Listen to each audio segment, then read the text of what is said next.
What's up guys, this is DarkArmedDuelist, and today I'm going to be doing an update video of my vampires. Now I know it's been a long time since I actually profiled these because I was waiting on a couple of cards to come out so I could play with them a little bit, and so I wanted to get a hold of a couple of things too. So without further ado, let's get into them and see what kind of sinister plays we can get into with this. So, first off, we're going to play only 2 copies of our Vampire Shadow now, because with Vampire Shadow, during your later in the game plays, he becomes a little bit dead. So just 2 is fine, because when he's normal summoned, you can special summon from your deck 1 dark vampire monster from your hand or your deck. So he's really nice, but he only counts when he's normal summoned. So that's why we're only going to play 2. So then we're going to play 3 copies of Vampire Duke, which is infinitely better. When he is normal summoned, you can target 1 of your vampire monsters in your graveyard and special summon them, which is really, really nice. And then, if he is the one that is special summoned from the graveyard, you can declare monster, spell, or trap, and your opponent must send 1 of the kind that you choose.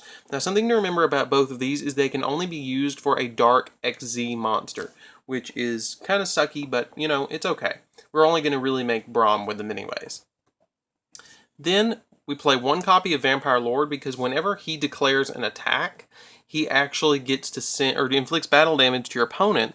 You can send a monster, spell, or trap to the graveyard, which triggers our field spell very, very nicely. Then we play 1 copy of Vampire Vamp. Vampire Vamp's really, really nice in this deck because you can bring her out with Shadow. You can bring her back with Vampire Duke. You can bring her back with Book of Life. There's just so many plays that you can actually bring her back with. And when a vampire monster is normal summoned to your side of the field, you can target 1 face-up monster your opponent controls and steal it, and then she gains attack equal to that monster. So she's really, really nice, and she has a revival effect too, that while she's equipped with a monster, if she's sent to the graveyard, you can actually special summon her back. So as long as you keep her equipped with something that your opponent's, it's real easy to keep her alive.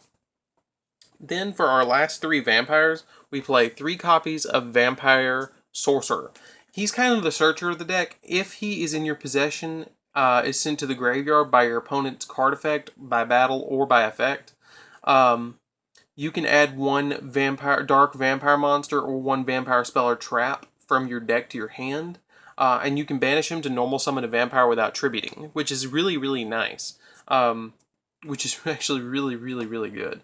I think it's for 1 less tribute. You can banish him from your graveyard, 1 dark vampire monster, normal summon this card, without tributing. So you can instantly normal summon any one of them, which is really, really nice to play him.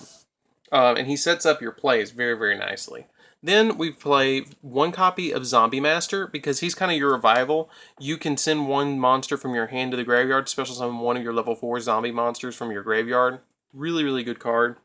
Mizuki, if he's in your graveyard, then you can banish him to special summon a zombie from the grave. Any zombie. They're all about revival in this deck. Then we play 3 copies of Unizombie, probably the best card in the deck. It makes all zombie decks live at this point. You can send a zombie monster from your deck to the graveyard, so he's an instant Foolish Burial. You can send a zombie monster from your deck to the graveyard to increase his level, or 1 other I think it's 1 other one, by 1 level. Usually I only target him, so that's why I don't know. By 1 level. Then you can discard a zombie monster from your hand to increase his level by 1. So it opens up for Tzolkin plays with having a zombie on, or a vampire on field, and then having him on field as well. So it opens up for some really, really, really nice plays. Then for the last 4 cards, we're going to play some Shiranuis. We're going to play 3 copies of Shiranui. Let me slide these up. Shiranui Solitaire. 3 copies of Solitaire, because Solitaire, you can tribute Solitaire to special summon out your Unizombies, which is really, really, really nice. Any zombie tuner monster with 0 defense, you can special summon. Then we play 1 copy of Shiranui Spectral Sword. Spectral Sword is, like, amazing. You can banish it from the graveyard, except for the turn it was sent there, to synchro summon a monster, which is amazing.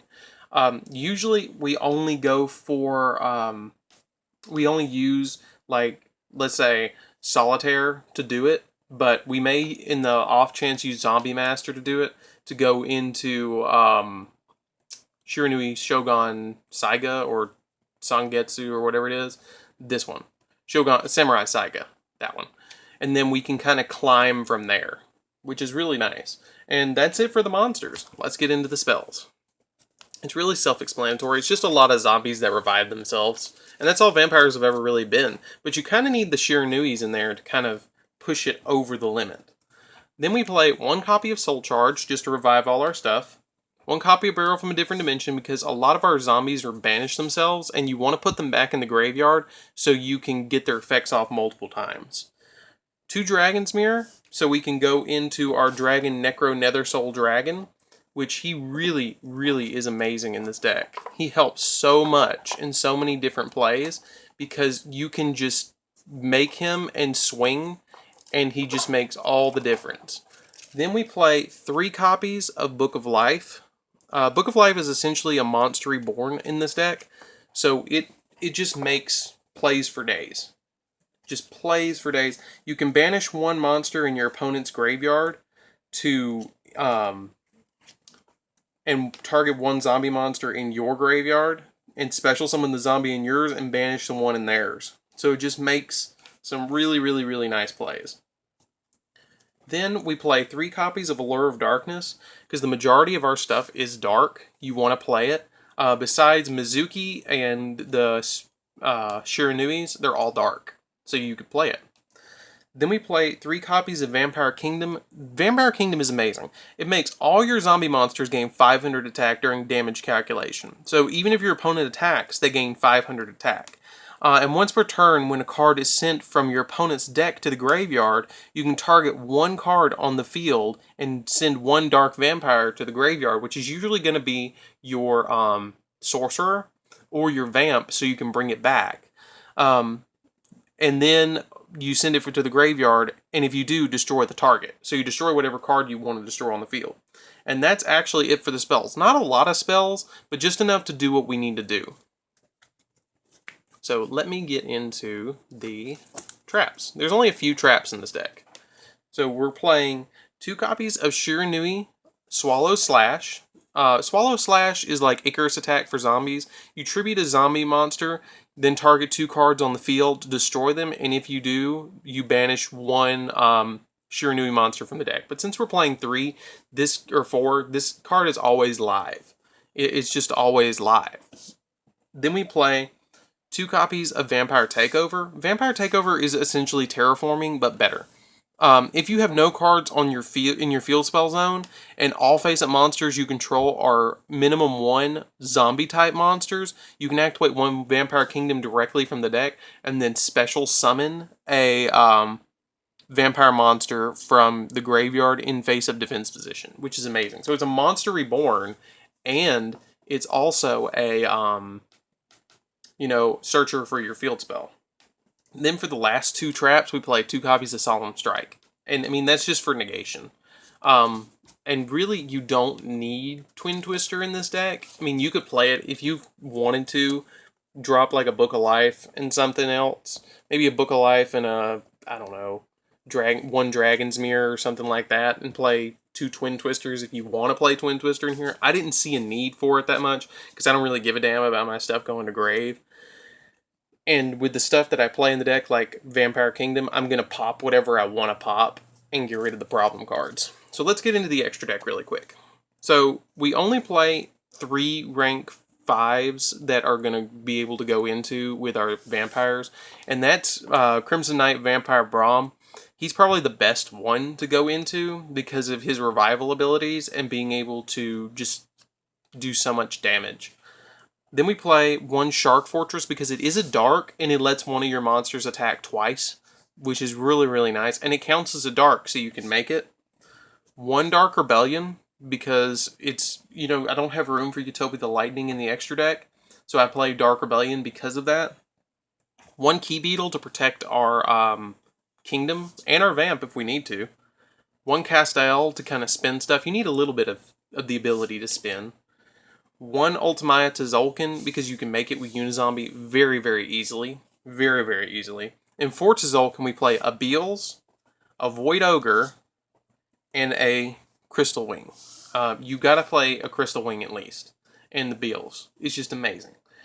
You kind of have a sword and a shield, with this being a shield. Well, really, Beals is a shield in this sword because it can be destroyed by battle and card effects. So it's really, really nice. Then for the zombie synchro monsters, we play one copy of Sun Saiga, because you can just climb into it with one copy of your what's it called? What's the damn thing called? Spectral Sword. You can climb into this really easily. One Shogun Saiga, and then one copy of Samurai Saiga. Like I said, all you have to do is like banish into this, and then its effect shuffles it into the deck, and then you make it again. You know, if this goes to grave and then you somehow get that other one to grave, the Spectral Sword to grave, you just banish this and that, and then you make it again. I mean, it's real easy to make. You can climb into that big monster, into Sun Saiga. Then for the last one, we play one copy of Archfiend Zombie Skull, because you can make it really easily, and I would actually rather go into this than any of this, because this protects all face-up zombie monsters you control from being destroyed by card effects. And that's another reason why I'm not really worried about back row cards all that much, is because I will make this. And then the last card that we play in the extra deck is one copy of Dragon Necro Nether Soul Dragon. You can make it with Dragon's Mirror and any two zombie monsters, so it's extremely easy to make in the deck. Extremely easy. So all you do is activate Dragon's Mirror and then banish 2 and make this 3k beater. And then he attacks, he doesn't destroy the monster by battle, reduces its attack to 0, and then you make a token, and then you swing with that token into the monster. And then you got him plus a token. And when Link Summoning comes out, he might actually be very good, because you can link with the token, so you make him in your extra monster zone, swing into your opponent's monster, get a token, and then, you know, link with this and a token to make something you need. And that's it. I mean, it's a very easy deck to play. It's a lot of fun. If you guys really want to play something that's, you know, budget and it's not tough to build, play Vampires. They're a lot of fun, and this one's actually been requested a lot for me to update. But anyways, guys, don't forget to like, comment, and subscribe. Join DarkArmedAlliance down in the description below. I'm DarkArmedDuelist, and I'll see you in the next video. Bye.